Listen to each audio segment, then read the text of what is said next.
Aujourd'hui, intéressons-nous au mythe de l'Atlantide, l'une des histoires les plus fascinantes de tous les temps. La légende de cette société antique disparue captive depuis des siècles des générations entières de penseurs et d'explorateurs. Pourtant, nul n'a jamais retrouvé ce continent englouti. L'Atlantide est-elle seulement un mythe ou a-t-elle réellement existé?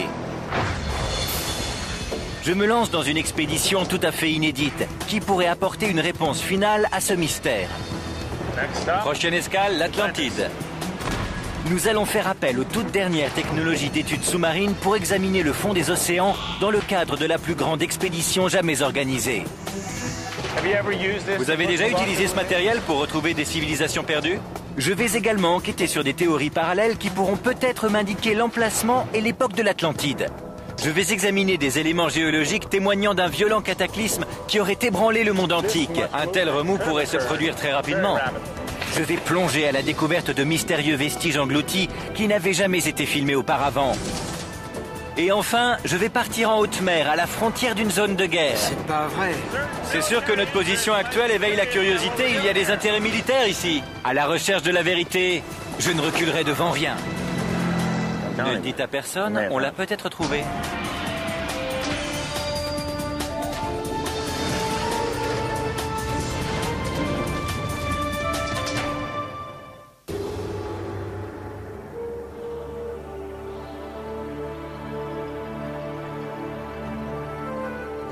Depuis des millénaires, la légende de l'Atlantide fait parler d'elle. Une histoire selon laquelle une civilisation antique aurait été détruite par un terrible déluge. Et depuis des milliers d'années, l'emplacement de ce monde englouti demeure un mystère. Mais qui sait? Peut-être pas pour longtemps. Je suis Josh Bernstein. Je me trouve actuellement sur les bords de la Méditerranée pour prendre part à une expédition qui pourrait bien s'avérer historique. Et je vous invite à m'accompagner. Rejoignez-moi pour une enquête spéciale et inédite à la recherche de la civilisation perdue de l'Atlantide. Notre expédition unique à la recherche de la vérité débute sur les rives de la mer Méditerranée, dans le port de Limassol, sur l'île de Chypre. C'est la mission scientifique la plus poussée qui ait jamais été organisée pour tenter de retrouver l'Atlantide. Nous avons fait appel à des technologies de pointe pour partir examiner ce qu'un groupe d'explorateurs considère comme le lieu de repos éternel de l'Atlantide. Ils sont en effet convaincus que la légende est vraie et qu'ils ont réussi à localiser l'ancienne civilisation engloutie par les flots. Mais nous reviendrons à l'expédition plus tard. Il existe un certain nombre de théories pouvant soulever la vérité qui se cache derrière la légende. Et ce sont ces théories que j'ai étudiées dans ma quête pour tenter de retrouver les traces de la véritable Atlantide.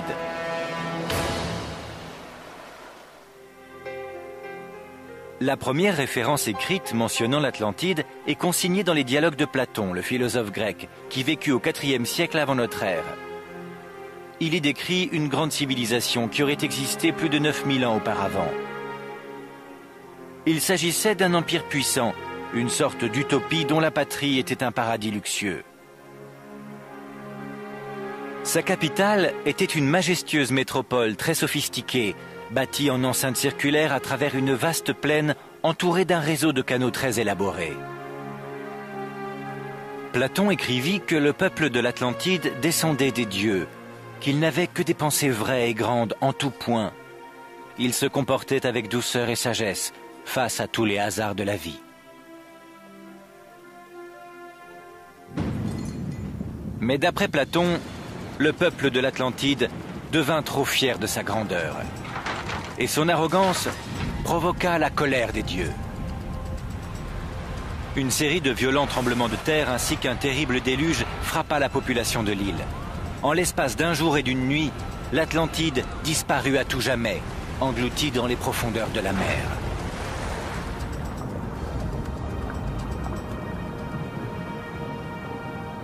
Personne n'accorda un grand intérêt à l'histoire de l'Atlantide durant les 2300 ans qui suivirent. Mais dans les années 30, un voyant américain appelé Edgar Cayce ressuscita le mythe de l'Atlantide dans l'imagination populaire. J'ai entendu parler de Cayce pour la première fois en 2004 en Égypte, lors de ma rencontre avec John Van Hocken de l'Association pour la recherche et la vérité. John prétend que c'est le peuple de l'Atlantide qui a bâti les grandes pyramides. Cela fait plus de 20 ans qu'il étudie les écrits de Casey et qu'il est à la recherche de l'Atlantide. Vous pouvez me dire en un mot qui a construit ces pyramides? Eh bien, Edgar Cayce situe la construction de cette pyramide, ainsi que de toutes celles qui existent sur Terre, à une période très ancienne, qui remonte à l'Atlantide et aux grands mythes et légendes des peuples antiques très avancés qui sont rattachés à cette civilisation. Cayce affirmait que les pyramides et le Sphinx étaient l'œuvre de quelques survivants qui auraient échappé à la destruction de l'Atlantide. En 1940, il prédit que les vestiges d'une partie de l'Atlantide seraient découvertes au large des Bahamas, en 1968 ou 1969. La prophétie de Cayce sembla avérée lorsqu'en 1968, une étrange structure rocheuse fut découverte au large de l'île de Bimini. Les blocs de pierre étaient carrés et alignés de manière quasi parfaite. On aurait dit qu'ils avaient été taillés puis posés là, formant ainsi une sorte de route sous-marine. Plus tard, des pierres plates furent retrouvées. Elles étaient transpercées de part en part et ressemblaient à s'y méprendre aux encres antiques découvertes en Méditerranée. Nombreux sont ceux qui croient que la prétendue route de Bimini faisait partie intégrante de l'Atlantide. C'est ici que je vais démarrer mes recherches. Les Bahamas semblent bien éloignées de la Grèce, la patrie de Platon. Pourtant, elles concordent en tout point avec la description qu'il fit de l'Atlantide. Platon écrivit que les navigateurs passaient de là sur les autres îles et de celle-ci sur le continent qui borde cette mer vraiment digne de ce nom. Alors je me suis rendu sur le continent en question, aux Bahamas, où j'ai de nouveau rendez-vous avec John Van Auken. Ravi de vous revoir. Moi de même. Vous le tenez? Montez à bord. Malheureusement, mon voyage aux Bahamas a eu lieu pendant la saison des ouragans. Nous avons dû rester à l'affût des gros nuages noirs toute la journée. Pendant que nous tentions d'esquiver les gouttes de pluie, John m'expliqua plus en détail la thèse de Cayce selon laquelle les Bahamas auraient pu faire partie de l'Atlantide. L'Atlantide était une immense nation composée d'îles. Ainsi, les îles au large du détroit de Gibraltar, les Açores et toutes celles qui se trouvent dans l'océan, jusque dans cette zone de l'archipel des Caraïbes, constituaient l'Atlantide. C'était un continent gigantesque. Il y aurait eu un continent à la place de ce qui est aujourd'hui l'océan Atlantique. Il existe une croyance selon laquelle une crête rocheuse émergeait en plein milieu de l'Atlantique. Les Açores en seraient désormais le seul vestige. Cette zone-là aurait donc été l'extrême partie sud-ouest de l'Atlantide? Exactement. Et elle s'étirait à travers l'océan Atlantique jusqu'au détroit de Gibraltar? Oui, tout à fait. Je vois. La route de Bimini, plus communément appelée Bimini Road, s'étend sur près de 800 mètres et elle est parfaitement alignée du nord au sud. John m'emmène plonger du côté de l'axe ouest, celui qui présente une courbe distincte à 90 degrés. Voici Krista, elle connaît tout. John ne plonge pas. Aussi, son ami Krista Brown sera mon guide. Vous allez m'accompagner? Bien sûr. Parfait. D'abord, on va plonger à l'arrière du bateau, commencer par explorer la zone autour de notre point d'ancrage, puis on ira du nord au sud. D'accord. John me confie un appareil photo de plongée afin de pouvoir prendre des clichés sous-marins. On les regardera ensemble? Tout à fait.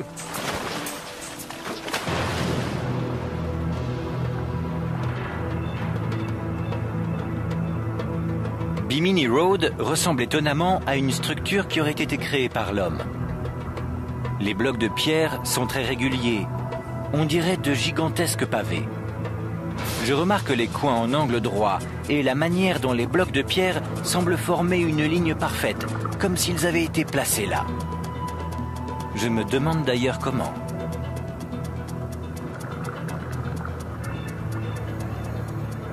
Krista me montre une des pierres qui présente un trou au centre. Certains pensent qu'il pourrait s'agir d'une ancre. C'est très intéressant, mais mon but est de déterminer si cette preuve est suffisamment tangible pour affirmer que la structure est bien l'œuvre de l'homme. De retour sur le bateau, je regarde avec John les photos que j'ai prises sous l'eau. Ça forme comme un tracé en ligne droite, ici. En effet. Mais je cherchais avant tout un élément indiquant qu'il pourrait s'agir d'un ouvrage façonné par l'homme. Oui. Et qui tendrait à montrer que l'alignement des pierres serait d'origine humaine. Cette structure aurait donc été créée à la surface. Oui, à la surface. Avant que l'Atlantide ne soit ensevelie sous les flots. Cette formation est postérieure à l'existence de l'Atlantide. Elle a dû être érigée sur les ruines du monde disparu. Dans ce cas, Bimini Road ainsi que les points d'ancrage que l'on trouve ici ne font pas partie de l'Atlantide, bien qu'ils y soient liés d'une certaine manière. Il faut chercher plus profond. Bimini Road fait-elle donc partie de l'Atlantide, comme l'avait prophétisé Edgar Cayce? John estime aujourd'hui que cette théorie aurait besoin d'être reconsidérée. Il reste néanmoins convaincu que cette structure est d'origine humaine et que les ruines de l'Atlantide se trouvent ici, dans les profondeurs océanes des Bahamas. Il reste seulement à les découvrir. Après ma séance de plongée à la découverte de Bimini Road, j'ai rendez-vous avec le professeur Bill Keegan de l'Université de Floride. Il propose de me montrer une autre formation rocheuse semblable à Bimini Road, sauf que celle-ci se trouve sur la plage. Allons voir. Si on commençait par discuter de la formation de Bimini Road. Oui. Qu'est-ce qu'on peut dire des côtés réguliers, des coupes angulaires dans les blocs de pierre, des trous dans les ancres? Tout d'abord, il faut partir du principe que la formation rocheuse est d'origine naturelle. Si l'on observe le sable ici, on remarque qu'il est composé de calcaire oolithique, mélangé à des petits fragments de coquillage. C'est ce qui constitue une sorte de ciment compressé en couche rocheuse. La surface régulière de ces blocs de pierre est due à l'action répétée des vagues, qui lui confère cette apparence lisse et quasiment uniforme. Mais qu'en est-il de la manière dont ces blocs sont taillés et de leur création, à savoir les lignes qui forment pratiquement des angles droits? Ce sont des fissures naturelles qui résultent de l'érosion rocheuse. En d'autres termes, quand la roche se forme, elle se compresse et elle rétrécit, créant ainsi ces fissures qui donnent l'illusion qu'on aurait disposé les blocs de pierre pour créer un chemin pavé. Qu'en est-il des ancres et des trous? En ce qui concerne les ancres, on a ici affaire à de la pierre très poreuse. Et ce que vous voyez là est sûrement un trou creusé à la base par un oursin ou un crabe. Ensuite, un rocher plus dur ou un gros coquillage va s'y loger. Et le remous des vagues va créer un mouvement circulaire continu qui, au fur et à mesure, va élargir ces trous. À la longue, ça peut ressembler à des ancres. Oui, il existe donc une explication naturelle à ce que certains considèrent comme un phénomène d'origine humaine. Tout à fait. Bimini Road ne serait donc pas l'œuvre de l'homme. Les explications de Bill Keegan en ce sens sont très convaincantes. Mais qu'en est-il de la théorie de John Van Auken concernant des vestiges de l'Atlantide qui n'ont toujours pas été découverts? Direction la jungle. Pour répondre à cette question, le professeur Keegan me conduit dans la jungle située à proximité du rivage, afin de procéder à des fouilles sur son propre site de recherche. Nous nous rendons sur un site Lucaille. C'était le nom des Indiens qui peuplaient cette région à l'époque de Christophe Colomb. Les Lucailles étaient les premiers habitants des Bahamas. Hélas, les signes de leur présence en ces lieux ne remontent pas au-delà du 8e siècle, une période bien trop éloignée de celle de l'Atlantide pour y être apparentée.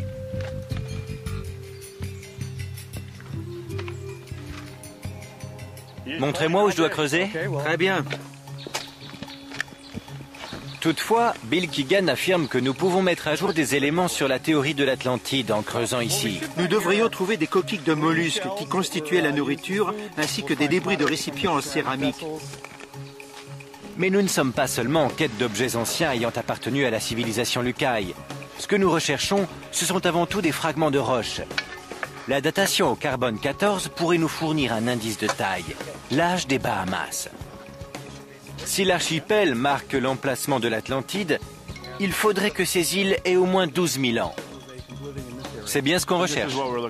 Oui, ce sont ces pierres, les mêmes qu'on a observées sur la plage tout à l'heure. Les Indiens les utilisaient dans leur foyer pour cuire les aliments. Et on en trouve généralement une grande quantité sur les sites des Indiens Lucaille. Ce minéral est du carbonate de calcium. Il contient du carbone, ce qui va nous permettre d'effectuer une datation au radiocarbone de cette pierre. J'ignorais qu'on pouvait dater les pierres ainsi. D'ordinaire, ce n'est pas possible. Mais le calcaire recèle de nombreux éléments organiques, tels que des petits fragments de coquillages ou des dérivés d'algues, qui contiennent suffisamment de carbone pour pouvoir être analysés, puis datés grâce à cette méthode. Parfait. Mettons-les dans les sachets et apportons-les au laboratoire. Très bien. Dans un instant, une visite au laboratoire pour une datation au radiocarbone va déterminer si oui ou non nous avons une chance de retrouver des vestiges de l'Atlantide aux Bahamas. Puis je me rends en mer Méditerranée afin de préparer notre grande expédition. J'enquête sur l'histoire légendaire de l'Atlantide. Je démarre mes recherches en suivant la piste d'Edgar Cayce, le célèbre voyant américain qui m'a mené au Bimini Road, dans l'archipel des Bahamas. Les archéologues affirment que les premières populations des Bahamas remontent au 8e siècle, bien après l'époque de l'Atlantide de Platon. Pour apporter une réponse scientifique à ce débat, j'ai quitté les Bahamas pour me rendre à Miami, en Floride, chez Beta Analytic. Il s'agit du plus grand laboratoire professionnel de datation au radiocarbone du monde. Sur place, je retrouve Bill Keegan avec les pierres que nous avons exhumées de l'ancien foyer du site indien Lucaille. Bill Keegan m'explique qu'une datation au carbone 14 nous permettra d'en savoir plus sur l'histoire géologique de l'archipel et de déterminer si, oui ou non, une civilisation aussi ancienne que celle de l'Atlantide a vécu dans les Bahamas. Comment ça va, Darden? Ravi de vous voir. Bonjour, je suis Josh. Darden Hood est le président de Beta Analytic. Mettez ces lunettes de protection. Nous sommes un laboratoire chimique qui utilise des systèmes d'aspiration sous vide. Tout d'abord, nous remettons à Darden Hood nos échantillons de pierres provenant du foyer. La première étape? Il se peut que la surface de la pierre soit imprégnée d'un carbone d'origine plus récente. Aussi, on va utiliser de l'acide hydrochlorique pour attaquer les couches supérieures contaminées. Si on laisse agir, l'acide continuera d'attaquer la roche jusqu'à la dissoudre complètement. L'étape suivante consiste à récupérer nos échantillons et à les concasser. On aspire l'air qui se trouve dans le récipient et on rajoute de l'acide. Le gaz produit par cette réaction chimique est le CO2. Il contient le carbone dont nous avons besoin. On est en train de recueillir le gaz. Donc ce qui était de l'air puis du vide est maintenant chargé de CO2? Exact. Comment allez-vous transférer le gaz là où vous allez l'analyser? Grâce à une technique très intéressante appelée le pompage cryogénique. Le pompage cryogénique est une méthode qui permet de transférer notre carbone d'un endroit à l'autre. Le nitrogène liquide, à une température de moins 196 degrés, solidifie et congèle le carbone. Le gaz carbonique qui se trouvait là a été compressé, congelé et réduit à ce petit volume. Et une fois décongelé, il sera transféré là-bas. Excellent. Un peu d'eau chaude pour le décongeler et il retourne à l'état gazeux. On ouvre ce robinet d'arrêt et maintenant on possède 5 litres d'un dioxyde de carbone très spécifique dans ce récipient. Oui. Il ne contient que le carbone de vos échantillons. Du CO2 des Bahamas. Excellent. C'est maintenant que les choses se compliquent vraiment. Pour qu'on puisse évaluer son âge, le carbone doit être liquéfié. Tout d'abord, Darden le transforme en carbure de lithium. L'opération dure en général 15 à 20 minutes. Comme dans les émissions de cuisine. D'accord. Alors, L'opération est terminée. ensuite, il le transforme en acétylène. Puis, et c'est la dernière étape du processus, en benzène, qui est une forme liquide de carbone. C'est de la roche liquide? Oui.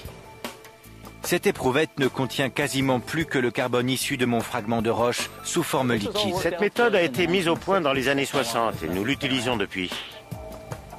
Pour dater notre pierre, nous devons mesurer un type de carbone spécifique, le carbone 14 radioactif.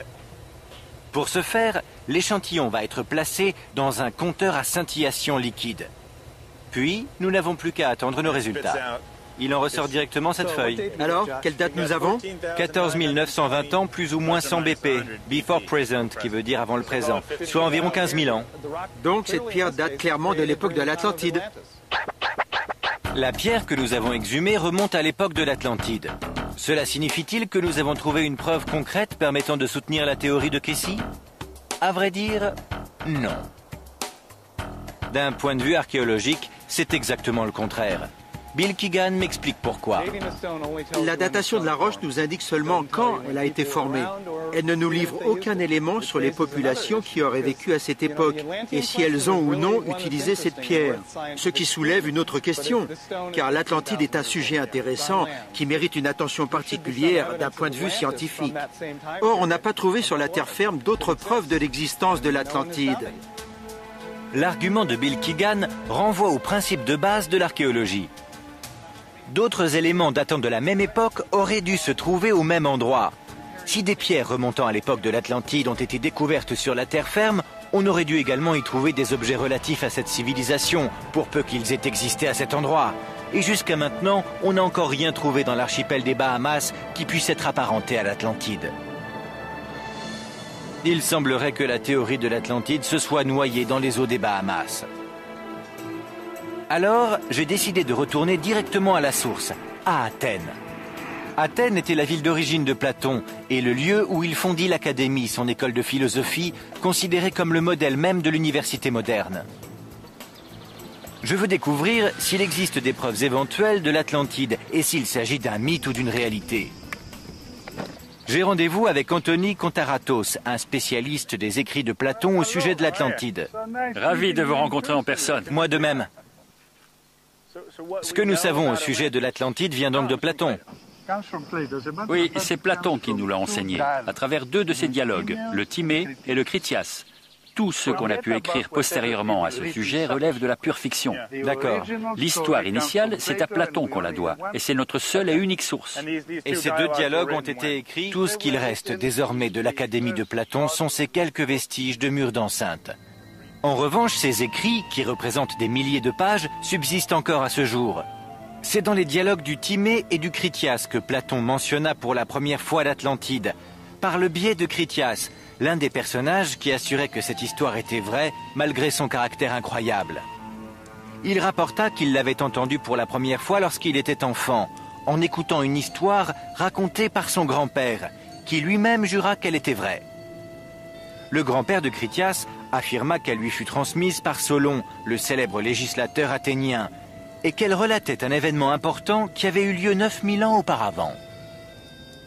Platon s'attache à une description très détaillée de l'Atlantide. C'est en puisant dans ces détails qu'Anthony Kontaratos a dressé une liste de critères capables de l'identifier de façon formelle. Commençons par les faits. Qu'est-ce que Platon nous apprend au sujet de l'Atlantide ? Selon les indications de Platon, elle était située au-delà des colonnes d'Hercule, ce qui correspondait dans l'Antiquité au détroit de Gibraltar. C'est discutable. C'est également discutable, je vous le concède. Certains situent les colonnes d'Hercule en Italie, d'autres en Grèce. Chacun a son avis sur la question. Oui, il n'indique pas une zone précise, il donne plutôt une vague indication. Platon décrit la topographie de l'Atlantide et précise qu'elle était érigée en enceinte circulaire, elle-même entourée de canaux. Il fait donc une description physique de la taille de l'île. Il décrit sa topographie ainsi que sa métropole. Il décrit la métropole et le temple de Poséidon, situé au centre de l'île. La liste d'Anthony Kontaratos énumère bien d'autres critères puisés dans les dialogues de Platon. La métropole était située sur une plaine côtière orientée vers le sud. Elle était suffisamment proche d'Athènes pour que les 2 nations se soient livrées une guerre par voie maritime. Des ponts et des canaux reliaient les différentes sections de la cité.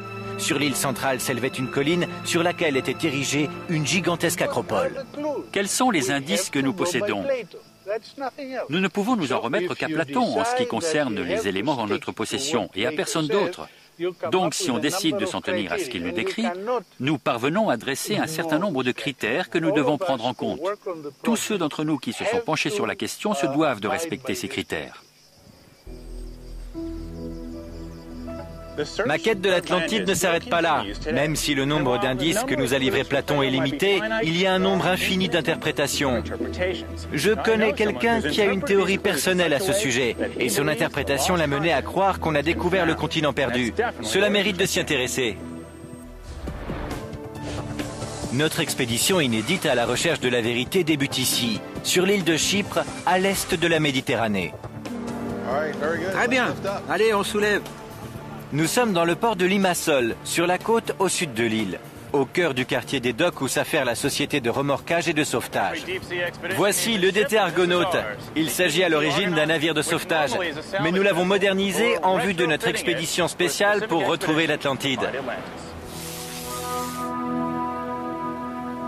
Comme pour toute expédition, notre première étape consiste à préparer l'équipement.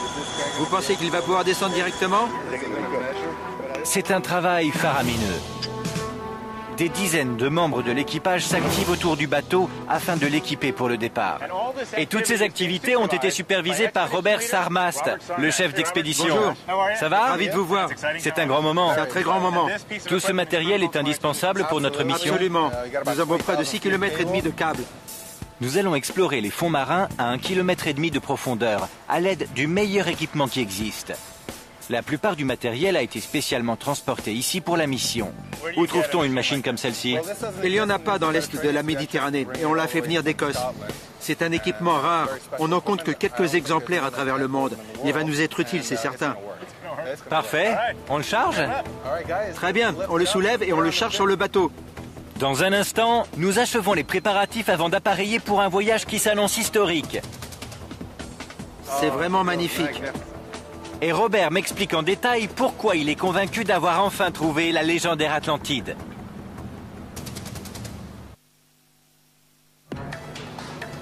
Je suis sur le point de m'embarquer pour une mission hors du commun. À la recherche de la vérité, a organisé une expédition scientifiquement très poussée pour retrouver le continent englouti de l'Atlantide. Robert Sarmast, le chef d'expédition, travaille sur ce projet depuis près de 15 ans. Maintenant, nous ne sommes plus qu'à quelques jours du départ. En quittant le port de Limassol à Chypre, nous mettrons le cap à l'est de la Méditerranée vers une destination située à seulement 43 000 de la côte syrienne. C'est à cet endroit précis que Robert est convaincu d'avoir localisé la métropole de cette ancienne civilisation disparue. Si tout le monde a l'air de s'activer ici, c'est parce qu'il y a beaucoup à faire. Dès que nous poserons le pied sur le bateau, il sera à nous. L'affrètement a commencé, nous avons 24 heures pour achever tous les préparatifs avant d'appareiller. En raison de la haute saison et de la disponibilité réduite des navires adaptés, nous ne disposons que de 72 heures en tout pour effectuer notre mission. Et le compte à rebours a déjà commencé. Chaque détail est minutieusement orchestré. C'est un véritable travail d'équipe. Le matériel est chargé et apprêté aussi vite que les règles de sécurité nous le permettent. Le moindre retard empiéterait sur notre temps de recherche. Alors que les préparatifs avancent de bon train, je m'assois avec Robert pour discuter avec lui des raisons qui le poussent à croire en sa découverte. Vous avez l'air si convaincu d'avoir trouvé l'Atlantide. J'en suis absolument persuadé. J'ai étudié le monde antique et l'Atlantide a réellement existé. Et si on tentait de vous convaincre que l'Atlantide n'a jamais existé, que vous perdez votre temps, votre énergie et votre argent, et que tout cela n'est qu'une légende? Non, c'est impossible. Si on connaît suffisamment l'histoire antique... La fascination de Robert pour l'Atlantide a débuté il y a 20 ans, lorsqu'il commença à développer un intérêt pour les mythologies du monde. Il fut particulièrement frappé par les similitudes qui existaient à travers les différents récits du déluge dans les cultures du Proche-Orient. La Bible relate l'histoire de Noé, les anciens Sumériens, celle de l'épopée de Gilgamesh, et Platon, la légende de l'Atlantide. C'est facile de réfuter purement et simplement l'existence de l'Atlantide, mais lorsqu'on effectue des recherches, on s'aperçoit que c'est sans doute plus qu'un mythe. Il s'est forcément passé quelque chose. Nous avons une description détaillée de cette île. Pourquoi ne pas partir à sa recherche? En 1999, Robert commença à explorer une zone dans la mer Méditerranée qui correspondait aux critères géologiques de Platon. Celui-ci décrivait la surface de l'Atlantide comme unie et régulière, avec des dimensions très précises, 143 km sur 215. La métropole était exposée au midi et à l'abri des vents du nord, grâce aux montagnes. Robert dispose d'un modèle informatique de la topographie méditerranéenne lui permettant de diminuer le niveau de la mer par incrément.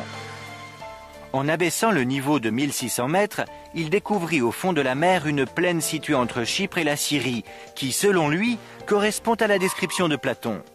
Son objectif désormais est d'aller examiner de près un point précis dans cette zone qui pourrait révéler l'emplacement de l'Atlantide. Il organisa une première expédition sur ce site en 2004. Le 8 novembre, nous mettrons le cap sur l'Atlantide. À l'aide d'un sonar latéral, il effectua une étude de la zone. Son but était d'obtenir le plus de précision possible sur ce qu'il considérait comme la plaine submergée de l'Atlantide. Regardez, c'est incroyable. Ce qu'il découvrit ne fit que renforcer sa conviction. C'est vraiment formidable. L'analyse des ondes sonars mirent en évidence d'étranges aspérités, présentant des angles à 90 degrés. Il était convaincu qu'il avait devant lui les parapets des canaux de la ville décrits par Platon. Robert considère que les dimensions correspondent parfaitement à la description du philosophe. Pour moi, ça ne fait pas l'ombre d'un doute. Cette vallée est la grande plaine rectangulaire de l'Atlantide. J'en suis persuadé. Nous devons utiliser la meilleure technologie à notre disposition pour confirmer la preuve irréfutable de notre découverte. Robert est convaincu qu'il dispose à ce jour de la preuve la plus probante indiquant l'emplacement de l'Atlantide. Aussi, nous allons faire appel à la technologie la plus avancée dans ce domaine pour mettre sa théorie à l'épreuve sur le site. Je vais vous présenter ce qui est sans doute l'élément le plus important de notre équipe, le poisson, ou transducteur, qui sera les yeux et les oreilles de notre mission. Cette capsule renferme un sonar latéral ainsi qu'un profileur sous-marin qui vont être chargés à bord. Il sera immergé à 1600 mètres de profondeur et à 4 km derrière le bateau.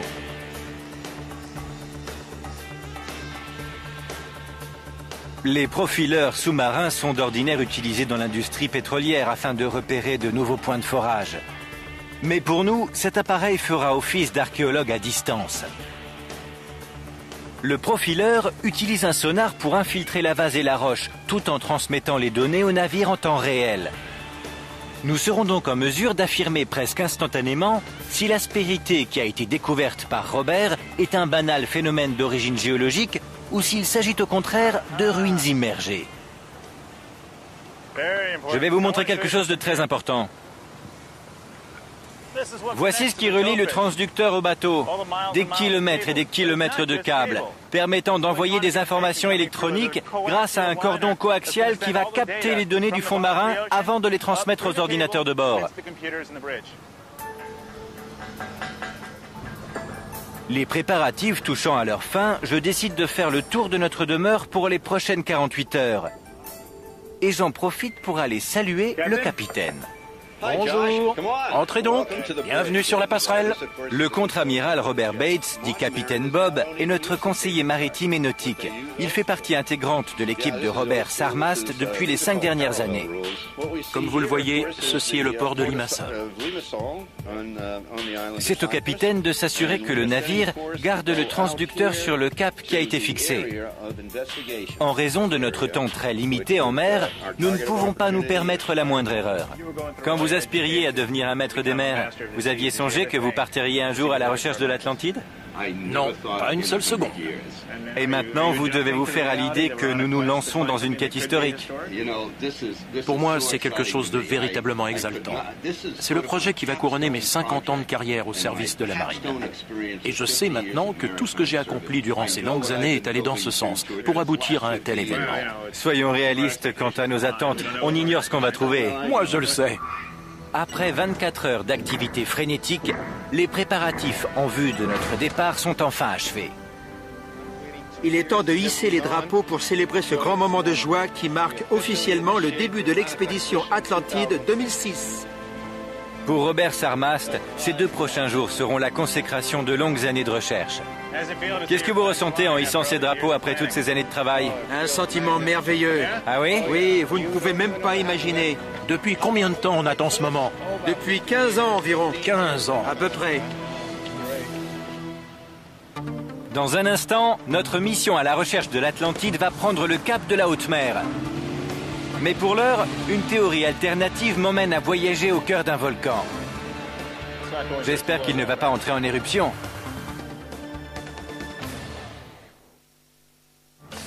Je suis allé aux Bahamas pour enquêter sur la théorie selon laquelle l'archipel pourrait renfermer les vestiges de l'Atlantide. Mais je n'ai trouvé aucune preuve concluante permettant de soutenir cette thèse. Je retourne alors de l'autre côté de l'Atlantique, en Méditerranée, pour m'embarquer dans une expédition tout à fait inédite, afin de vérifier la théorie de Robert Sarmast, selon laquelle les vestiges de l'Atlantide reposeraient à 1600 mètres sous l'eau, au large de Chypre et de la Syrie. Mais avant de retourner à Chypre en vue de l'expédition, je décide d'aller enquêter sur d'autres théories.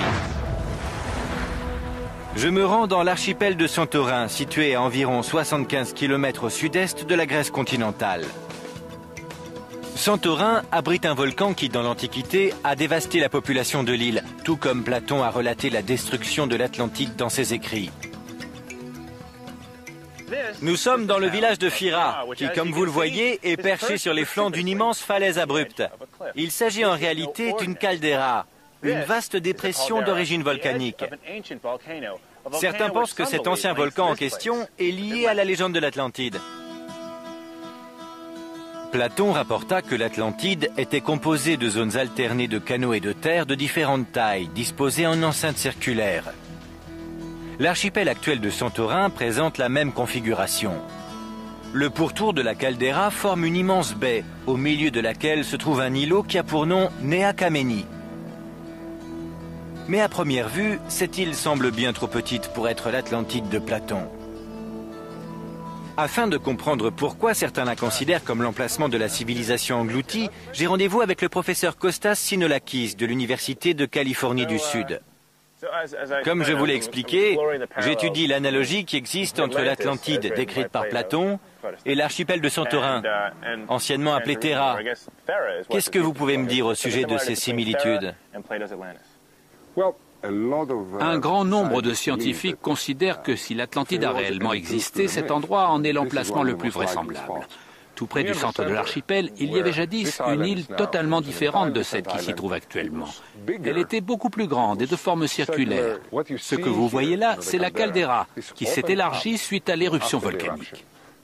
Autrefois, cet endroit avait donc une configuration circulaire avec une île au centre entourée d'eau, puis un autre pan de terre. Oui, et tout a été littéralement pulvérisé. L'aspect géologique correspond donc à la description. Mais qu'en est-il de l'époque? À quand remonte l'éruption volcanique? Nous situons la date de l'éruption entre 1620 et 1550 avant notre ère. Et actuellement, de nombreux travaux de recherche sont engagés. Elle aurait donc eu lieu 8000 ans après la date de la destruction de l'Atlantide selon Platon. Ce qui signifie que cet archipel ne peut pas être le continent disparu. En tout cas, pas au sens littéral du terme. Car Kostas m'explique qu'hormis sa date de destruction, ce lieu répond étonnamment aux autres critères de Platon. Cela mérite une étude plus approfondie. Si l'Atlantide de Platon a réellement existé, c'est ici qu'elle se trouvait. Nous nous rendons au centre de la baie, afin de voir quels éléments l'île de Nea Kamenni pourra nous fournir.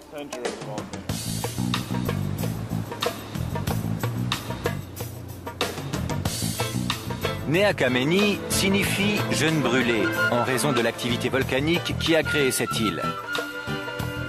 Sur le trajet, nous contournons les flancs escarpés de la caldeira.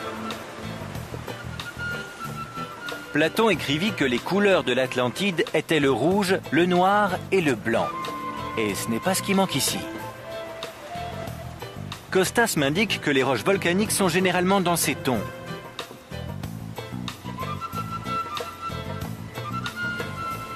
Platon précisait qu'il y avait aussi des sources chaudes, ce qui est également révélateur d'une activité volcanique.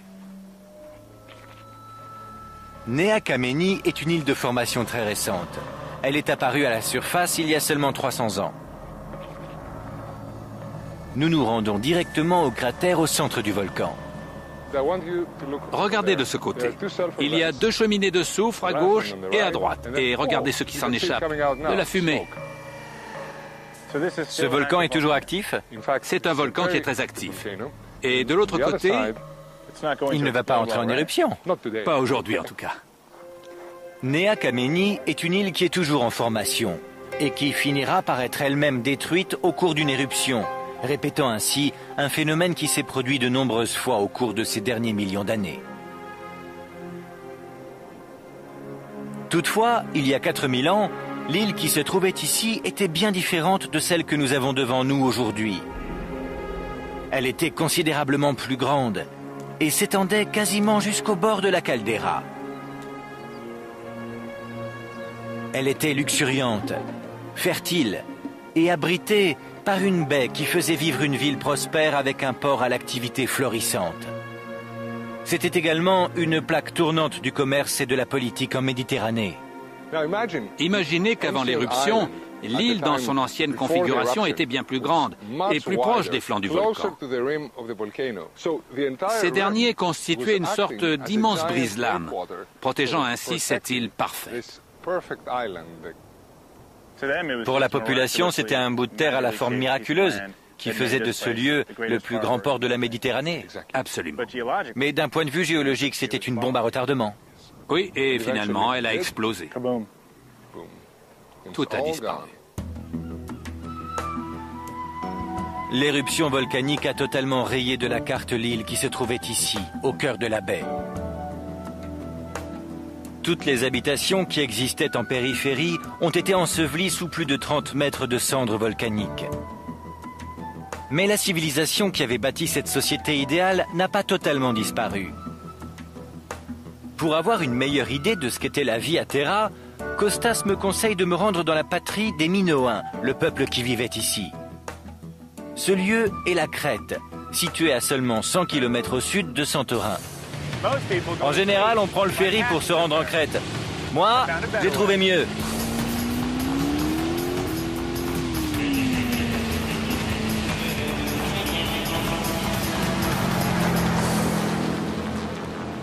Le palais de Knossos est le vestige de la civilisation minoenne le mieux préservé. C'est également le lieu qui nous donnera le meilleur aperçu de ce que devait être la ville au centre de Terra, avant l'éruption volcanique. Colin MacDonald, l'ancien conservateur du site, me fait visiter les lieux. Je veux savoir quelles sont les similitudes éventuelles entre la civilisation minoenne et celle de l'Atlantide que Platon a décrite. Platon décrivait une nation très avancée qui possédait l'eau courante, chaude et froide. Ici à Knossos, Colin me montre quelque chose qui s'y rapporte de manière tout à fait étonnante. Les canalisations en terre cuite se trouvent en dessous dans cette fosse. Comme vous le voyez, ce sont des sections individuelles qui ont été emboîtées les unes dans les autres et elles pouvaient aller dans les coins. Comme elles vont en rétrécissant, cela augmentait la pression de l'eau. Oui, c'est également vrai. C'est l'équivalent antique de la plomberie d'intérieur. Et cet élément semble correspondre parfaitement aux descriptions que Platon fit de l'Atlantide. Pour la période préhistorique, c'est quelque chose de vraiment unique. Incroyable. Allez, reposons la grille. Je suis également intéressé par les fresques de taureaux sur les murs du palais. Platon écrivit que le peuple de l'Atlantide vénérait les taureaux dont certains vivaient en liberté dans le temple de Poséidon.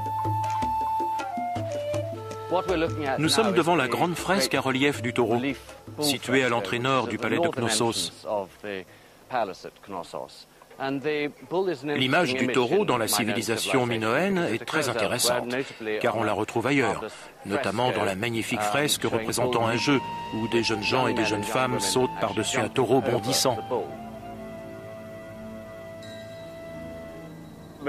Je trouve très intéressant le parallèle entre la civilisation minoenne qui vénérait les taureaux, ou en tout cas dans l'iconographie qu'ils en ont fait et que l'on trouve ici, et ce que Platon a écrit au sujet de l'Atlantide. Oui, le fait que l'on retrouve le taureau dans les deux cultures est très intéressant. Mais il faut rappeler que le taureau est également sacré et important pour d'autres peuples. D'ailleurs, on le retrouve dans pratiquement toutes les cultures du Proche-Orient à cette même époque. La similitude n'est pas aussi importante que je le croyais. Elle n'est pas aussi caractéristique. D'accord. Vous pensez donc qu'en tant que conteur, Platon a essayé de placer son histoire dans une époque et un contexte du genre « il y a très longtemps, dans une lointaine galaxie », et il est remonté ainsi à 9000 ans. C'est une manière d'étoffer son histoire. Oui, il voulait s'inspirer d'une époque très ancienne et il a immédiatement pensé au taureau. Sûrement. Colin estime que les Minoens ont pu inspirer à Platon des détails pour son histoire qui peuvent sembler authentiques. Mais les Minoens ne sont pas pour autant le peuple de l'Atlantide. Pourtant, cela m'intrigue. Les fresques découvertes à Knossos dépeignent les scènes d'une société qui paraît aussi idyllique que l'Atlantide. Et en outre, tous les éléments semblent concorder, à l'exception de la date de destruction. Le cataclysme aurait eu lieu 900 ans avant Solon, et non 9000 comme Platon le rapporte dans ses écrits. Or, il existe une théorie intéressante qui pourrait expliquer ces divergences.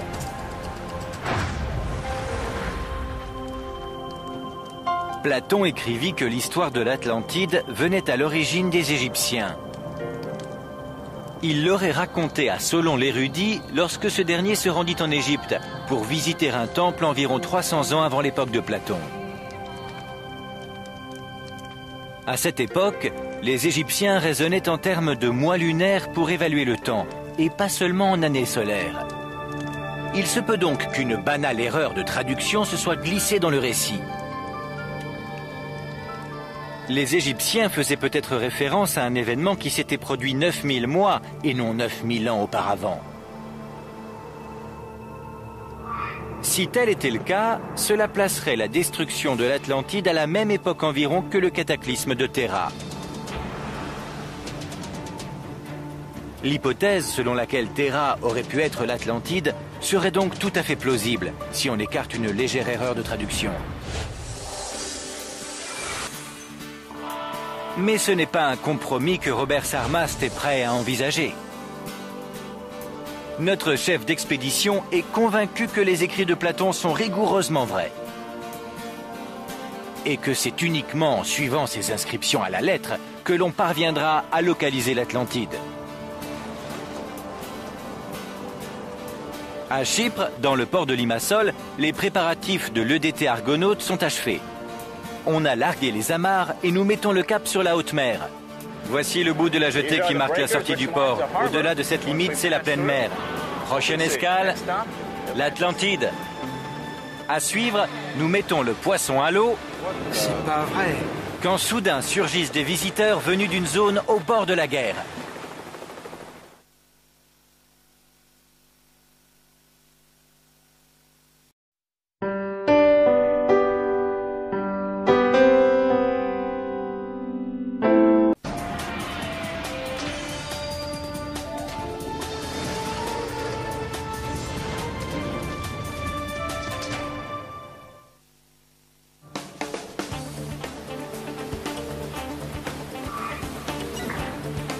Depuis 26 heures, À la recherche de la vérité consacre une émission spéciale à une expédition qui tente de localiser l'Atlantide. Ce qui signifie qu'il ne nous reste plus que 46 heures avant notre retour au port. On est en mer, on vient de quitter le port de Limassol. On fait cap vers l'est, le long des côtes sud de Chypre. Il faut compter 11 heures de navigation. Nous nous dirigeons vers un point précis qui se trouve à 60 000 de Chypre et à 40 000 à l'ouest de la Syrie. Avec une vitesse maximale de 9 nœuds, il faut compter 11 heures pour atteindre notre objectif. Une fois arrivés, nous n'aurons plus que 24 heures pour réaliser l'étude scientifique. Tout à coup, un événement intéressant se produit. Pendant que Robert et moi discutons sur le pont, nous recevons une visite inattendue. C'est pas vrai.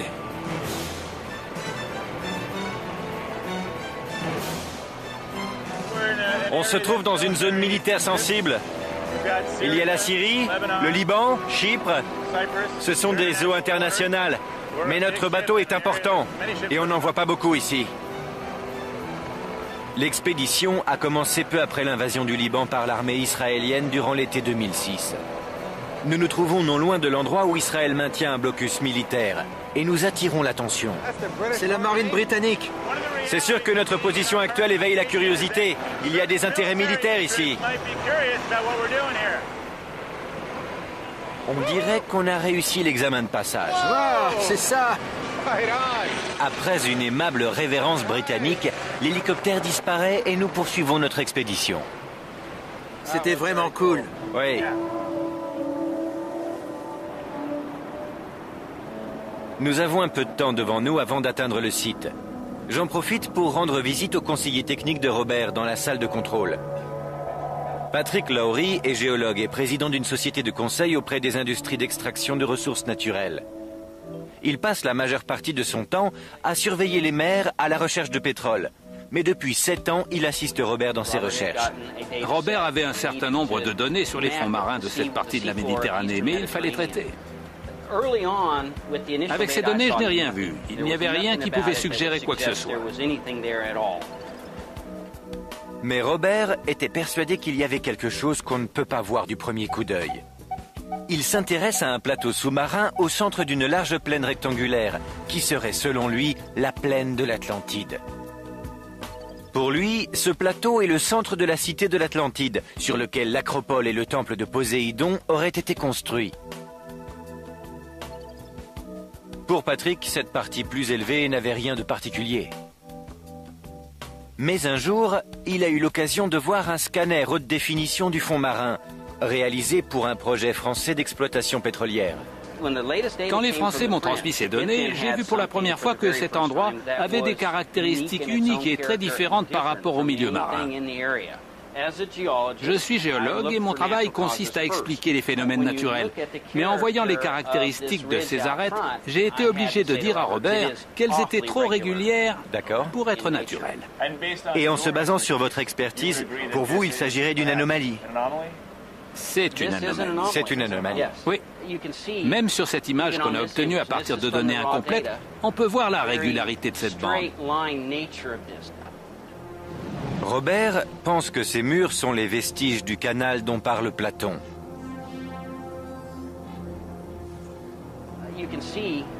On voit que c'est à peu près la même hauteur et la même largeur sur toute la longueur. Et ensuite, il y a une sorte de retour en angle droit. On voit partir ici du contrefort une ligne qui est difficile à expliquer d'un point de vue géologique. Il faut se demander quel est le processus naturel capable de réaliser des formes aussi régulières. Vous n'avez jamais rien vu de semblable? Non, et il n'y a rien de semblable dans les environs. Le plus important maintenant, c'est de recueillir des images qui vont peut-être confirmer la cause géologique. Et dans ce cas, je pense qu'on sera clairement fixé. Dans l'autre cas, nous verrons peut-être que ces arêtes sont composées de blocs de pierre, par exemple. Ce qui voudra dire que des hommes ont construit ces murs. Ça va être C'est ce qu'on va voir. En effet, le suspense sera très important. Ça mérite qu'on aille voir de plus près. Aller voir de plus près, c'est le travail de notre profileur sous-marin. Il sera remorqué à seulement quelques mètres au-dessus de ces mystérieuses arêtes. Le sonar émettra des ondes très puissantes qui pénétreront dans le sol jusqu'à 46 mètres de profondeur. Via une ligne coaxiale de plusieurs centaines de mètres de long, les signaux reçus seront envoyés dans la salle de contrôle où Patrick analysera les données. Les premières informations seront déterminantes. Les chances de passer au-dessus des murs et d'obtenir des relevés sont minces. Peu avant d'atteindre le site, Robert organise une réunion d'équipe et réexplique le déroulement des opérations. Voilà, on a ici ce qui semble être le plateau de l'Acropole. C'est dans cette zone que nous allons faire les principaux relevés. Ce qui nous intéresse avant tout est le mur principal, ici. Le mur secondaire, ce canal et aussi le sommet du plateau. La première étape est de savoir quelles sont les informations à relever par le profileur sous-marin et le sonar à balayage latéral, communément appelé poisson remorqué. On décide d'obtenir une coupe transversale des murs plutôt que d'essayer d'aller se faufiler à l'intérieur. Recueillir les données sera un moment critique et on veut être sûr de ne pas rater notre objectif. Si c'est une structure en dur qui a la forme de deux murs ou de quelque chose dans ce genre, alors ce sera une preuve. Une preuve. C'est ce que nous attendons tous. Tout le monde est très nerveux et la tension est presque palpable. Chacun espère rentrer avec un résultat décisif. Je suis un optimiste et un rêveur et j'espère que ça va marcher. Mais je veux vraiment être sûr, à cause du travail fourni par l'équipe et l'argent et le temps investi dans cette expédition, qu'on aboutisse à un résultat concluant, que la conclusion penche plutôt du côté de la construction humaine ou non. S'il y a quelque chose de dur là-dessous, on le saura très vite, on le verra. Et si c'est organisé d'une manière ou d'une autre, si ce sont des ruines, ce sera très clair. La réunion se prolonge tard dans la nuit. Mais on ne pourra pas savoir ce qu'il y a là-dessous avant d'avoir mis le profileur sous-marin à l'eau. Nous allons arriver sur le site dans quelques heures. Il ne reste plus à attendre très longtemps.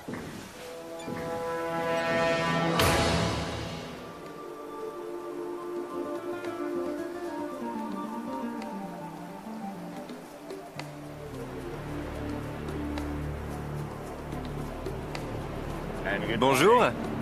Comme il fait encore nuit, vous ne pouvez pas savoir qu'il est 5h15 du matin et que nous approchons de l'objectif. Les derniers préparatifs sont en cours et avant de mettre le poisson remorqué à la mer, on doit savoir quelle est la profondeur de l'eau. À tribord, l'équipe est en train de faire des mesures grâce à une jauge de profondeur très performante. C'est une sonde à ultrasons très précise. Il faut éviter que le poisson ne heurte le fond.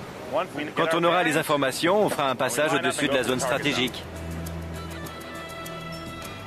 Après les derniers préparatifs, notre poisson remorqué est finalement prêt pour aller sonder le fond marin.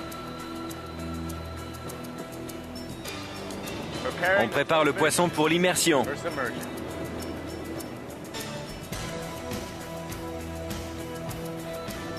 Ça vous fait quoi? C'est super. Ouais? C'est l'heure de vérité.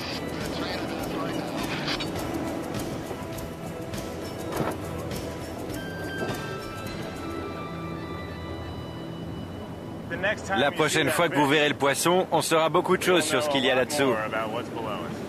C'est vrai.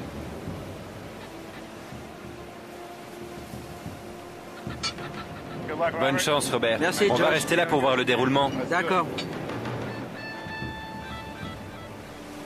Maintenant que le poisson remorqué est dans l'eau, il faut adapter la longueur du câble pour faire les premiers relevés.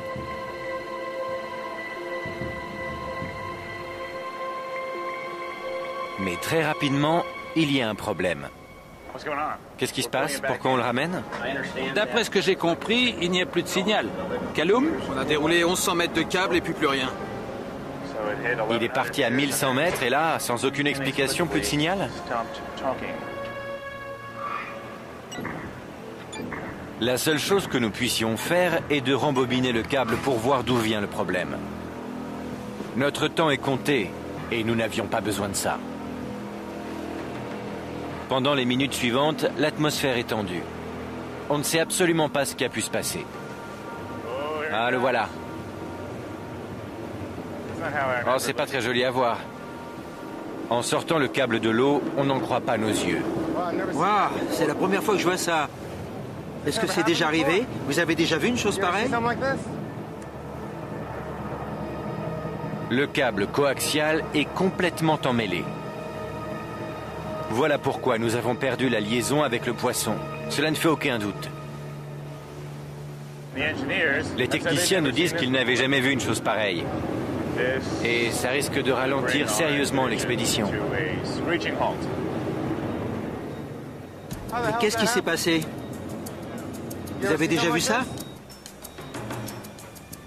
Dans un instant, nous allons tenter de sauver l'expédition. Mais l'heure tourne.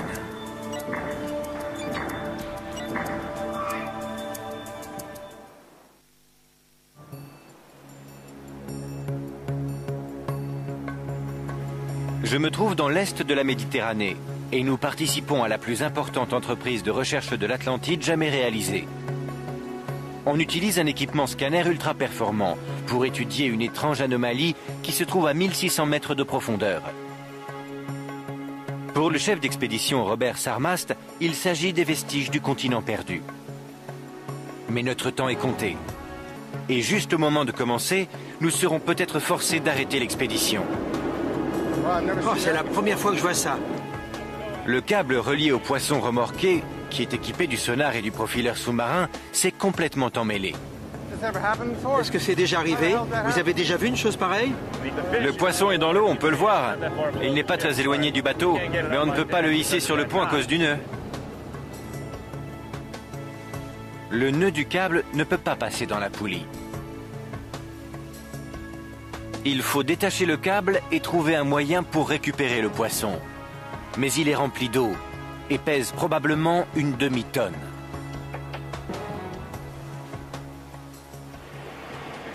Les techniciens ne se tournent pas les pouces. Tout le monde fait de son mieux pour trouver une solution.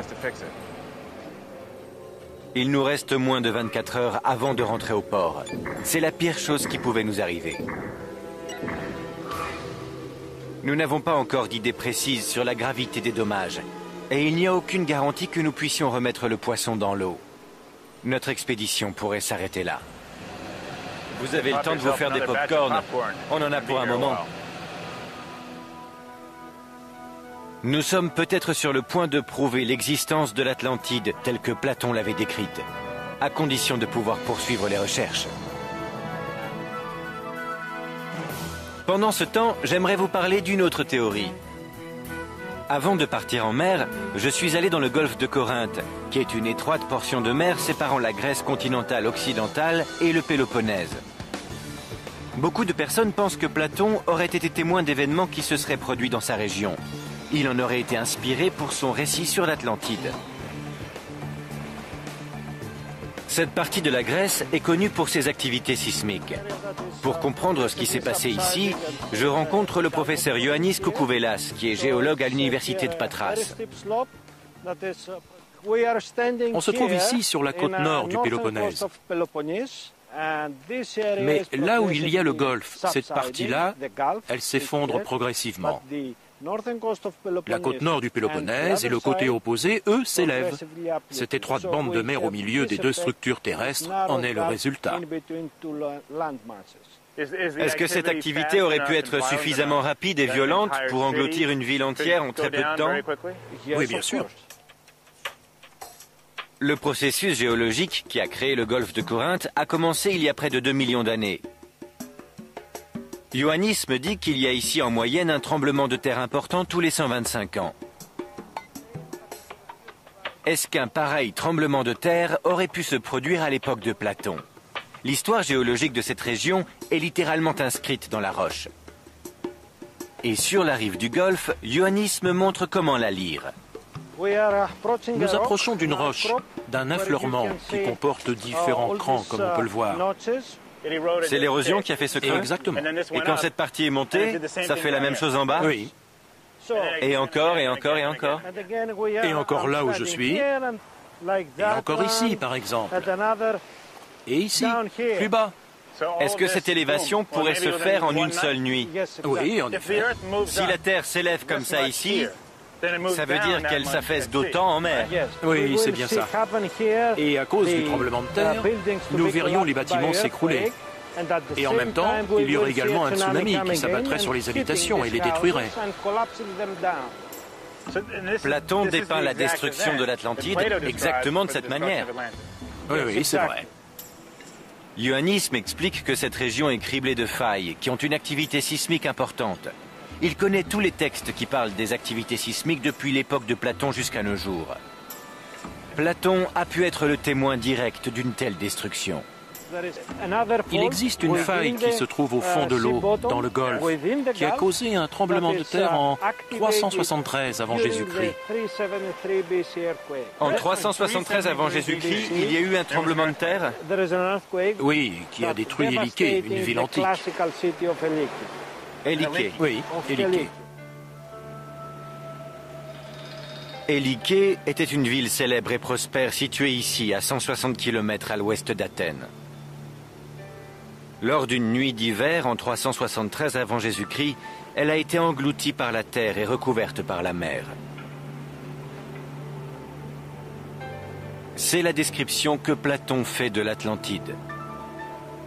Tous les habitants auraient succombé. En un instant, ce désastre a rayé de la carte une des villes les plus importantes de la Grèce antique, quelques années avant que Platon écrive les dialogues de Timée et de Critias. Est-il possible qu'en écrivant les dialogues sur l'Atlantide, Platon pensait à la tragédie d'Éliké? Pour en savoir plus sur cette hypothèse, je rencontre le professeur Katsonopoulou, qui est la co-directrice du projet Éliké. Ce site date du IIIe siècle avant Jésus-Christ. Une telle découverte est extrêmement rare. Dora m'emmène dans ses bureaux dans lesquels les objets trouvés lors des fouilles sont entreposés. Voilà, c'est ici que nous gardons les objets trouvés dans l'excavation. Il y a des poteries et d'autres objets. Éliké a de nombreuses similitudes avec l'Atlantide. Selon les sources de l'époque, Poséidon, le dieu des mers, était l'emblème de la ville. Il figure sur une pièce de monnaie d'Éliké découverte dans les environs. Il est impossible que Platon ait ignoré qu'à seulement 160 km de chez lui, une ville entière avait été anéantie dans une terrible catastrophe. Une ville qui, comme l'Atlantide, était une ardente rivale d'Athènes. Avant tout, Platon vivait quand le tremblement de terre s'est produit en 373 avant Jésus-Christ. Il a écrit les dialogues de Timée et Critias évoquant la catastrophe de l'Atlantide 10 ans après la catastrophe d'Éliké. C'est très rapproché. La disparition d'Éliké était une telle catastrophe qu'on en parlait probablement à Athènes. Platon n'a pas pu écrire sur la destruction d'une ville, qu'elle soit imaginaire ou réelle, sans penser à Éliké.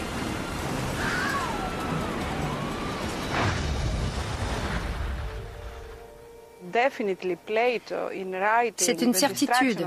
Quand Platon a écrit la destruction de l'Atlantide, il avait en mémoire le tremblement de terre qui a eu lieu en 373 avant Jésus-Christ dans cette région et qui a complètement détruit la ville d'Éliquée et l'a effacée de la terre. Si Éliquée a inspiré l'Atlantide, comme le prétend Dora, je voudrais savoir quelles sont les preuves lui permettant d'affirmer avoir retrouvé la ville engloutie. En effet, la plupart des gens pensent qu'elle se trouve au fond de la mer et la plupart des recherches se concentrent sur le golfe de Corinthe. Dora a relu un texte du géographe grec Strabon. Celui-ci avait consigné le récit de témoins ayant vu le lieu après la catastrophe. Il dit que la ville a été engloutie dans un poros. C'est un mot grec qui est le plus souvent traduit par « détroit ». C'est la raison pour laquelle tout le monde cherchait Éliquée dans le golfe de Corinthe. Sous l'eau. Sous l'eau. Mais Poros ne désigne pas le golfe de Corinthe, parce que les anciens le connaissaient. Ils l'auraient nommé golfe de Corinthe. D'accord. Donc Poros signifie un étroit passage d'eau. Qu'est-ce que ça pourrait bien être? Il pourrait s'agir d'une lagune, c'est mon interprétation. Il pourrait s'agir d'une lagune qui s'est formée à Éliquée après le tremblement de terre. Et bien sûr, cette lagune était reliée par un petit détroit à la mer. Dora pense qu'un phénomène géologique a permis la formation d'une lagune ici, ce qui correspond à la description que fait Platon de l'Atlantide engloutie. On appelle ce phénomène la liquéfaction. La seule fois que cet étrange phénomène a pu être filmé, c'était lors d'un séisme au Japon en 1964. La pression exercée par l'effondrement des sols fait remonter l'eau sous terre et transforme les sédiments liquéfiés en sable mouvant. Les constructions s'effondrent. À Éliquée, une poussée d'eau en provenance du golfe de Corinthe vers la ville qui venait de s'abaisser a fait le reste. La ville est devenue une lagune. Petit à petit, la rivière Selinus, dont le cours se jetait dans la lagune, a rempli la ville noyée de sédiments et l'a transformée en ville enterrée. C'est une réalité. C'est une découverte. Nous l'avons trouvée. Éliquée est un cas d'étude extraordinaire pour l'histoire de l'Atlantide, écrite par Platon. C'est la preuve qu'un tremblement de terre et un raz-de-marée peut faire disparaître une ville en quelques heures. Mais pour l'homme qui dirige notre expédition, l'hypothèse que l'Atlantide est un conte allégorique ne tient pas.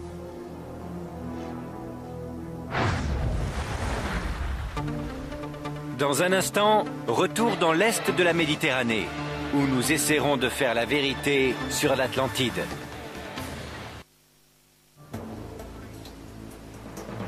Je me trouve à l'est de la Méditerranée, entre Chypre et la Syrie, pour une émission spéciale d'À la recherche de la vérité. Vous avez déjà recherché une civilisation perdue? Non. Nous sommes à la recherche d'indices prouvant que le continent perdu de l'Atlantide se trouve ici, à 1600 mètres sous l'eau. Nous avons emporté un sonar à balayage latéral et un profileur sous-marin très sophistiqué pour réaliser des images des fonds marins. Nous espérons trouver les restes de constructions humaines. Mais alors que nous venions juste de commencer l'opération, nous sommes tombés sur un os. Oh, c'est la première fois que je vois ça. Le câble coaxial qui est fixé sur le poisson et qui transmet les informations s'est dangereusement emmêlé. Si nous ne trouvons pas un moyen de résoudre ce problème, l'expédition risque de prendre fin avant même d'avoir commencé. Le plus important est de ramener le poisson remorqué au bord du bateau. On a encore 4 heures. Comme le temps nous est compté, Axel Scholler, l'un des matelots de pont, prend les choses en main. Au sens littéral. Avec ses lunettes de soudure et un équipement de plongée de secours, Axel fixe la corde sur le poisson. Une fois qu'il sera remonté, on sortira le poisson. C'est bon? D'une seule main, je vais hisser le poisson sur le pont. Ce n'est pas possible. Avec l'eau qu'il y a dans la capsule, ça pèse probablement plusieurs centaines de kilos. C'est pourquoi on va utiliser un système de traction. Encore 6 mètres et c'est bon.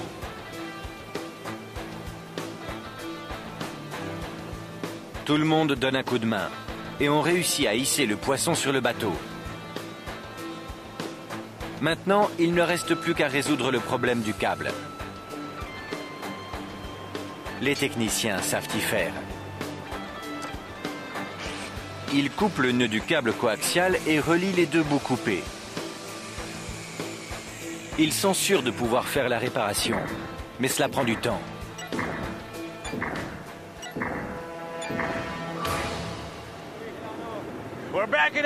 Ça y est, on est prêt. 4 heures plus tard, le poisson remorqué retourne à l'eau. Bonne chance, les gars.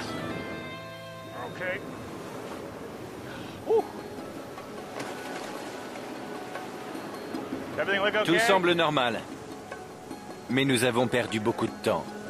Maintenant que le poisson est dans l'eau, il doit descendre dans les profondeurs et sonder le fond marin. Ce qui prendra encore 3 heures. Il est prévu de faire 4 passages au-dessus du site. Mais compte tenu des délais, nous aurons de la chance si nous parvenons à en faire 3. Lorsque les premières images du fond marin nous parviennent, la tension monte. On est sur la bonne voie. Excellent. Ça marche. Bien. Très bien. Le fond est à 80 mètres. Robert, vous êtes nerveux? Vous êtes à 10-15 minutes du but de toute une vie de travail? Peut-être même de la conclusion? Oh oui. Le fond commence à ressortir. Finalement, nous obtenons les premières informations.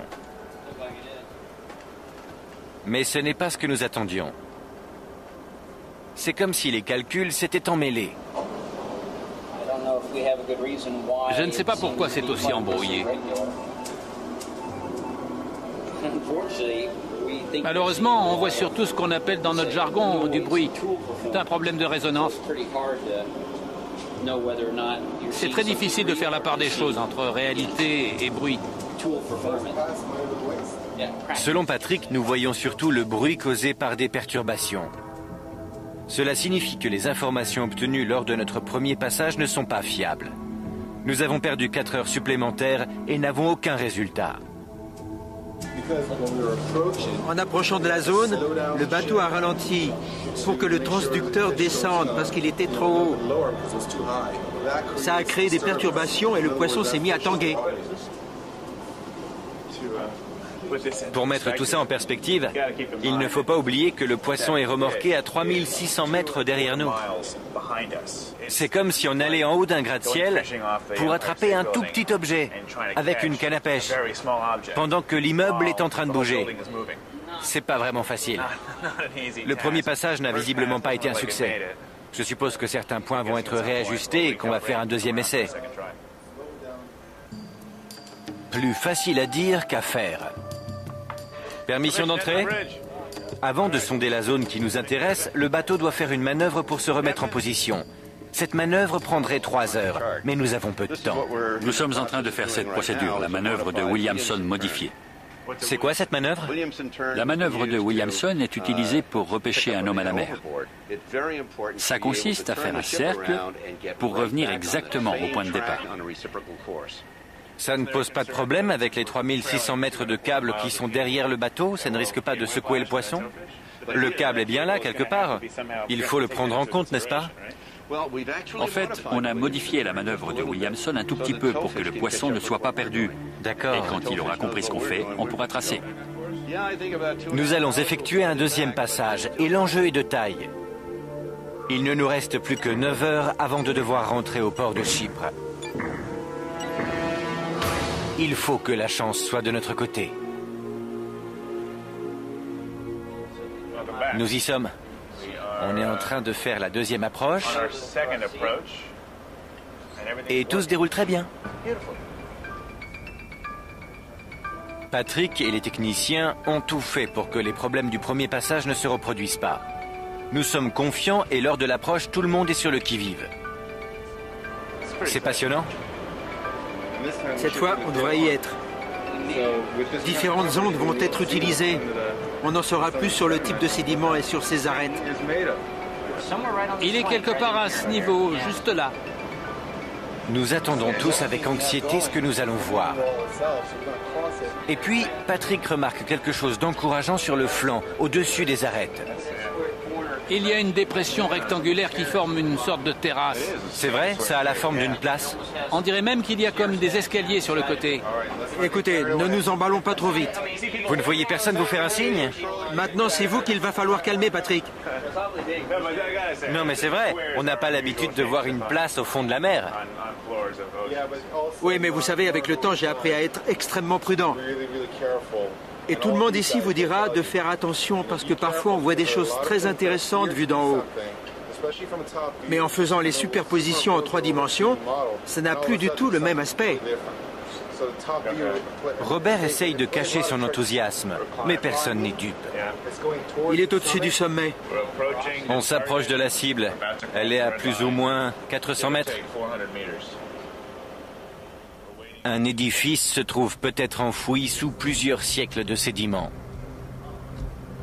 L'anxiété est palpable. Robert a travaillé pendant 15 ans pour voir les images qui sont sur le point de s'afficher sur l'écran. Mais alors, un incident se produit.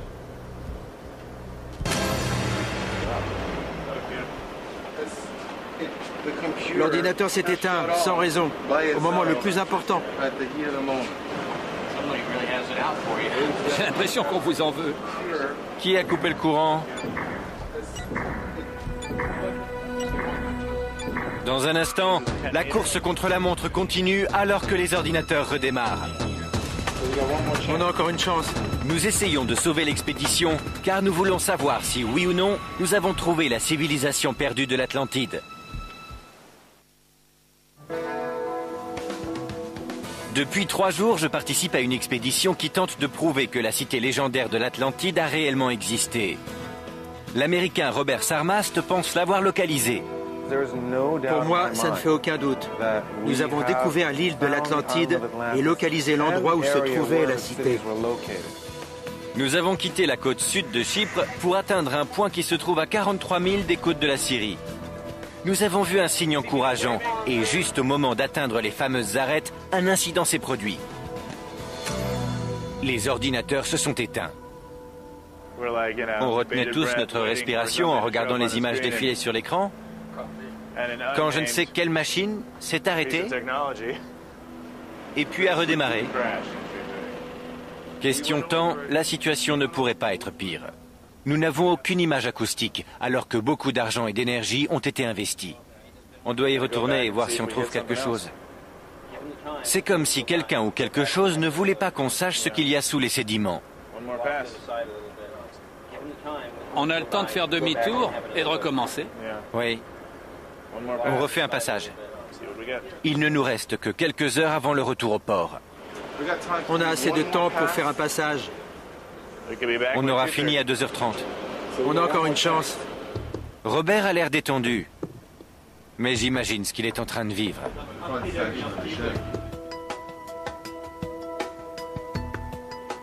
Le capitaine Bates trace le demi-tour le plus rapide que nous puissions réaliser en toute sécurité.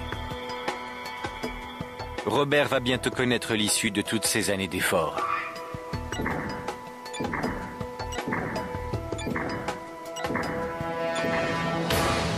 Il est 2 heures du matin. Tout le monde est épuisé. Mais nous sommes en position, prêts à faire un dernier passage. Le capitaine a fait un demi-tour en seulement 3 heures après la 2e tentative. Et on est en train de voir ce que nous croyons être le mur, qui est le plus au nord. Cette fois, tout semble se dérouler normalement. Pour la première fois, nous voyons assez distinctement le site.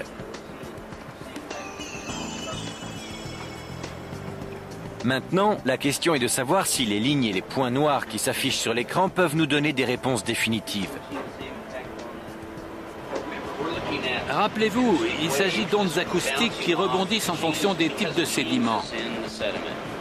Ce n'est pas tout à fait la réalité.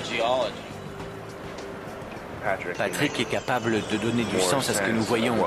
Parce que pour moi, et probablement pour vous aussi, c'est juste une bosse.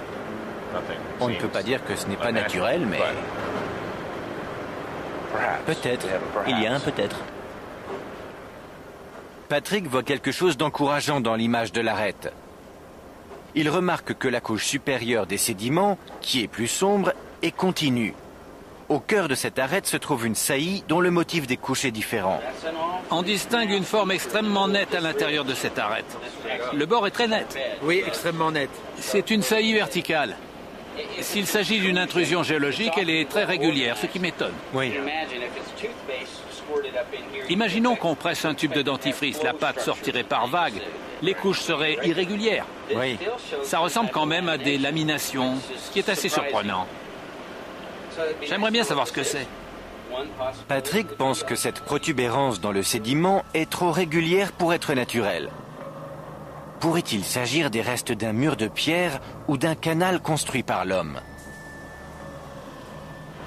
Cette ligne est très nette. C'est le bord d'une saillie au cœur de l'arête. La différence de sédiment est claire. C'est peut-être un mur ou le résultat d'un phénomène géologique dynamique qui est venu par en dessous et qui a poussé les sédiments vers le haut. On voit clairement que c'est quelque chose de différent. Maintenant, il reste à faire la bonne interprétation. C'est un mur, c'est certain. On voit clairement la différence. On vient d'en faire la preuve. C'est là.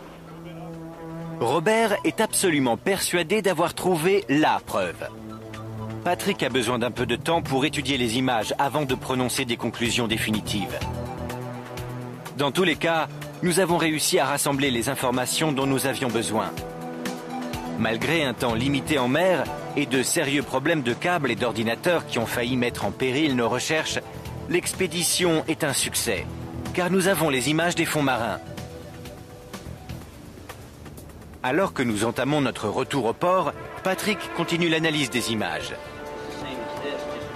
Dans un instant, nous saurons avec certitude si oui ou non nous avons découvert la cité légendaire de l'Atlantide.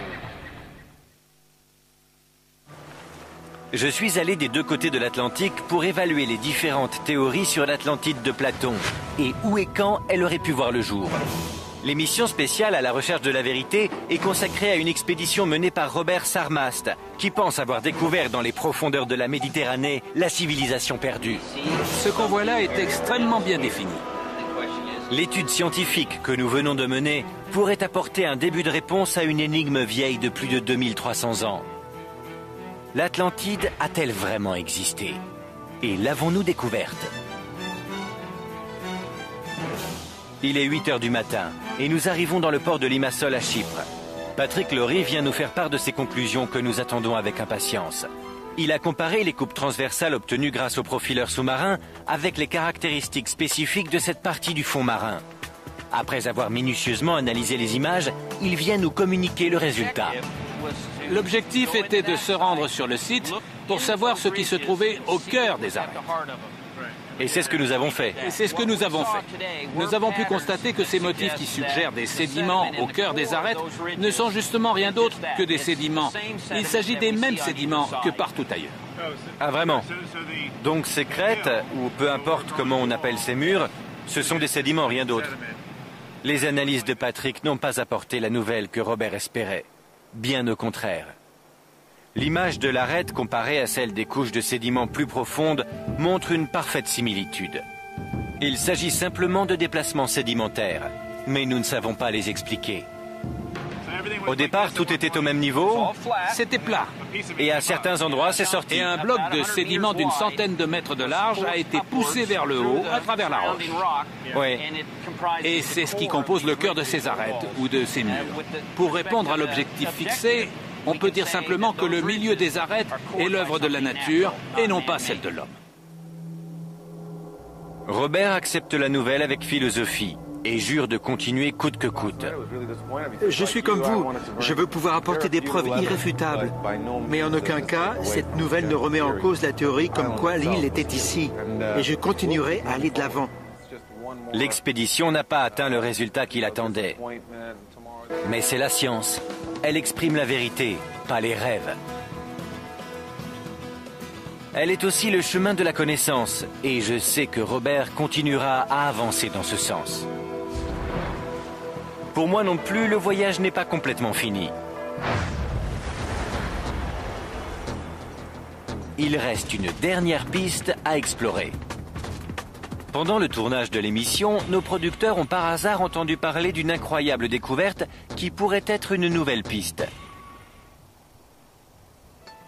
C'est la raison pour laquelle je suis retourné en Grèce, dans un petit village dont j'ai promis de taire le nom. J'ai rendez-vous avec le pharmacien du Patelin.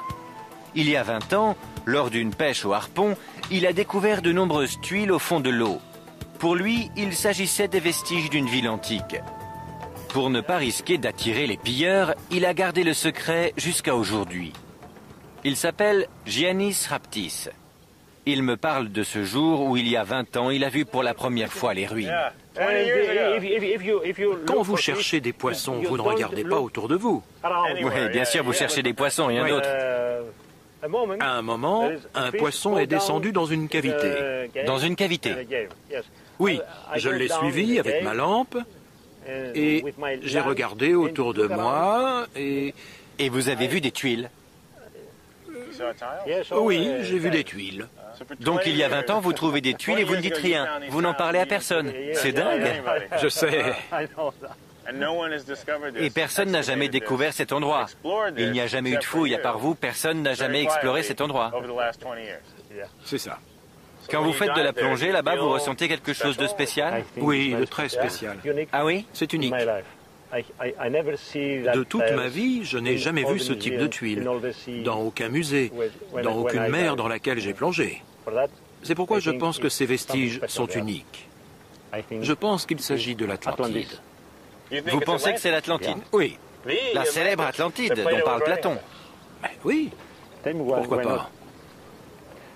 Pourquoi pas? D'accord, d'accord. Ne le dites à personne, mais on l'a peut-être trouvé là. J'ai l'impression qu'il s'agit d'un canular, mais je suis quand même intrigué. Personne d'autre que Giannis ne connaît l'emplacement du site. Aucun archéologue ne l'a jamais visité. Nous allons être les premiers étrangers à voir ce qui se trouve là-bas, mais nous avons dû promettre de garder l'endroit secret. Bonjour. Bonjour. J'ai rendez-vous avec Giannis le lendemain matin.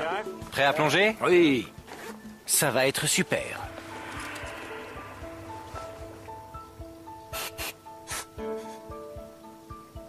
L'endroit où nous allons est depuis peu accessible à la plongée de loisirs.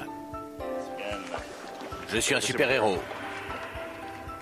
Les pêcheurs du coin ont raconté à Giannis qu'ils l'évitaient parce que leurs filets restaient souvent coincés dans les rochers. L'un d'eux aurait même affirmé avoir pêché une statue avant de la remettre à l'eau pour ne pas attirer l'attention. Une cité immergée, des tuiles de maison, des statues, ça promet.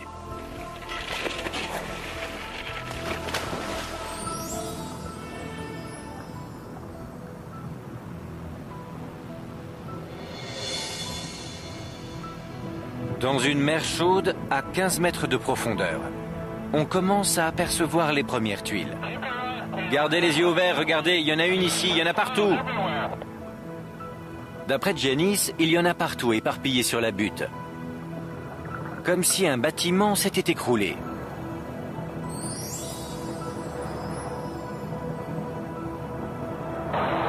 Vous voyez cette forme? Ça ressemble tout à fait aux tuiles de maison.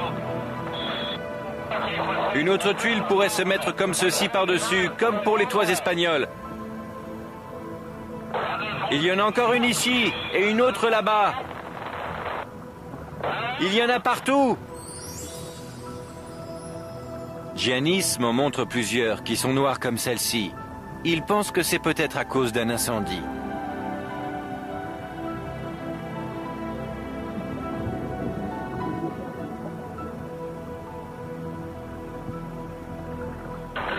Évidemment, ce que nous voyons ici n'est pas l'œuvre de la nature. C'est une sensation étrange de planer au-dessus de ces ruines. Les formes des rochers sont surprenantes. Elles sont architecturales. Peut-être des marches. Mais je suis incapable de me prononcer. Est-ce qu'il s'agit d'une cité oubliée, disparue, ou simplement de l'épave d'un navire? Je me demande si ce n'est pas un morceau de gouttière. Peu importe, cet endroit mérite qu'on y fasse de minutieuses fouilles archéologiques. Je ne peux pas contempler ces ruines endormies sans penser aux mots de Platon. En un seul jour et une seule nuit de malheur, toute votre armée fut d'un seul coup engloutie dans la terre. Et l'île Atlantide, de la même manière, disparut dans les profondeurs de la mer.